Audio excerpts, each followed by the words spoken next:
August মাসের 8 তারিখে সংসদে কেন্দ্র সরকার ওয়াকফ সংশোধনী বিল 2024 পেশ করেন। বিরোধীদের প্রবল আপত্তির ফলে সংসদের স্পিকার স্যার এই বিলটির নানান দিক খতিয়ে দেখার জন্য জয়েন্ট পার্লামেন্টারি কমিটি গঠন করে দেন।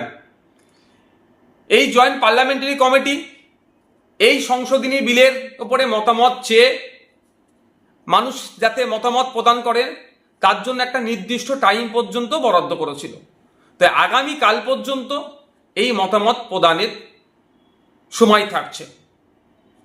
যে দুর্ভাগ্যের বিষয়, এই মতামত প্রদানের ক্ষেত্রেও একটা সংকীর্ণতা থেকে গিয়েছে। একটা হচ্ছে টাইম, দ্বিতীয় হচ্ছে এই মতামত প্রদান করতে গেলে হয় ইংলিশে নাহলে হিন্দিতে করতে হবে। বাকি যে সমস্ত বিভিন্ন আঞ্চলিক ভাষা আছে সেই ভাষায় মতামত প্রদানের কোনো জায়গা রাখেনি। এরও আমরা বিরোধিতা করছি, ধিক্কার নিন্দা জানাচ্ছি। তারপরেও বলবো, বেশি বেশি করে আপনারা আপনাদের মতামত ইংলিশ ভার্সন বা হিন্দিতে আপনারা লিখে যে এই বিলটাকে অপোজ করছি, এই বিলটা অবিলম্বে প্রত্যাহার করতে হবে, এই মর্মে যে এই বিলে নির্দিষ্ট এক জনগোষ্ঠীকে ধর্মীয় পরিচয়ের কারণে তাদেরকে টার্গেট করা হচ্ছে, এই বিলে ফান্ডামেন্টাল রাইটস ব্রেক হচ্ছে, সেই জন্য এই বিলটিকে প্রত্যাহার করতে হবে। এই মর্মে আপনারা বেশি বেশি করে আপনারা মেল করতে থাকুন।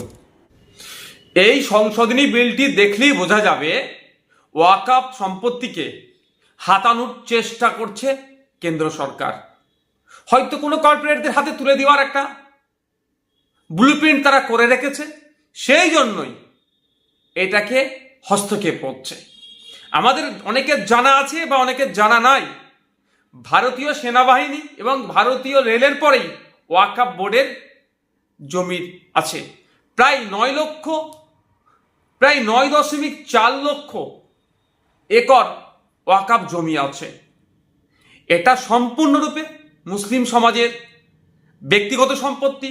মুসলিম সমাজের পূর্বপুরুষেরা ধর্মের জন্য, মাদ্রাসা মসজিদের জন্য, মানুষের জন্য এটা উৎসর্গ করে গিয়েছে। এটা সরকারি সম্পত্তি নয়। সুতরাং সরকার যদি এই ধরনের অবৈধ পন্থা অবলম্বন করে হস্তক্ষেপ করার চেষ্টা করে, কোনোভাবেই এটাকে মেনে নেওয়া যাবে না।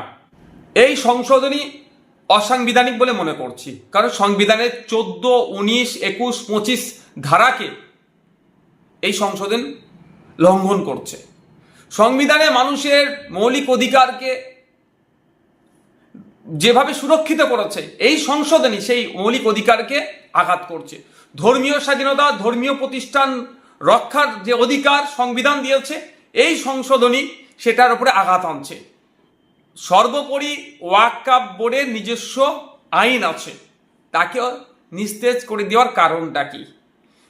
আর যেটা আমাদের ভাবাচ্ছে সেটা হচ্ছে ওয়াকফ বোর্ড গঠনের জন্য নির্দিষ্ট যে সিস্টেম আছে সেটাকেও পরিবর্তন করার চেষ্টা হচ্ছে।